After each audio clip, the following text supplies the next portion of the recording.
Tuhan sertamu. Inilah Injil Yesus Kristus menurut Yohanes.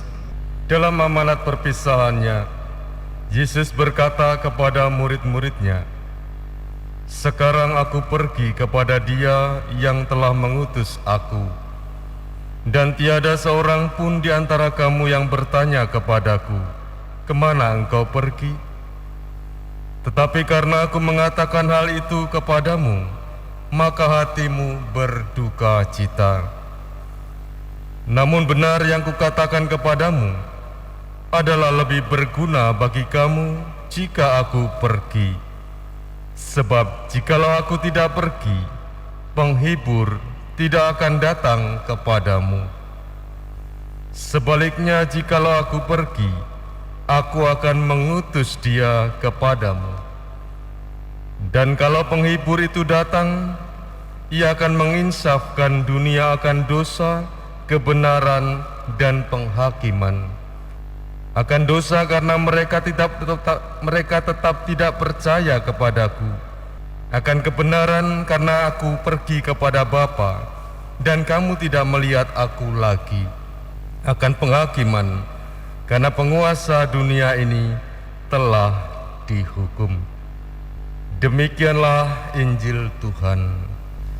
Para saudara, perpisahan dengan orang yang kita kasihi, orang yang kita teladani, orang yang kita kagumi, kita sayangi, yang kita andalkan, kerap kali mendatangkan kedukaan.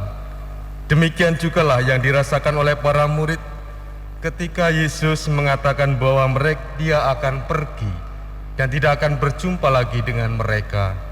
Mereka sungguh merasakan kehilangan, merasakan hilangnya pegangan dan harapan selama ini. Para saudaraku yang terkasih, Yesus sungguh tahu akan hal ini. Maka Ia tidak membiarkan para murid untuk tenggelam di dalam kedukaan. Orang kalau tenggelam di dalam kedukaan pasti tidak dapat menghasilkan segala sesuatu yang baik, yang berguna bagi dirinya sendiri maupun bagi orang lain. Karena tenggelam. Maka Yesus sungguh-sungguh Ia mengasihi para murid-Nya. Ia mengatakan kepada mereka untuk meneguhkan, untuk menghibur mereka, bahwa Ia tidak pernah meninggalkan mereka. Maka Ia mengatakan Ia akan mengutus kepada mereka roh penghibur. Roh inilah akan membantu mereka di dalam tugas dan perutusannya sebagai murid-murid-Nya, yaitu menyadarkan, membawa orang kepada pertobatan, membawa orang kepada Tuhan sendiri, dan menyadarkan bahwa hendaknya mereka hidup di dalam kebenaran dan kebaikan, dan mereka akan mempertanggungjawabkan segala perbuatannya kelak di hadapan Tuhan. Seperti yang telah kita dengar dalam bacaan pertama, Rasul Paulus membawa pertobatan kepada kepala penjara.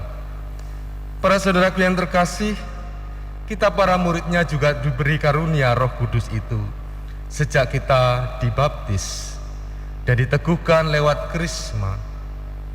Menjadi permenungan kita, apakah kita senantiasa menyapa Roh Kudus itu, berdoa kepadanya dalam setiap tugas-tugas peran dan karya kita. ataukah tidak pernah sama sekali pokoknya berkarya. Para saudara, kita hendaknya diingatkan kembali tentang hal ini, supaya sungguh-sungguh kita memperoleh kekuatan, tidak mudah putus asa, tidak mudah putung ketika kita mengalami banyak hal di dalam perutusan kita, dan kita semakin dibaharui oleh Roh Kudus. Maka mari kita selalu berdoa mengawali segala karya dan peran kita sebagai murid-murid Tuhan. Mari kita sejenak meresapkan sabda Tuhan ini. Mari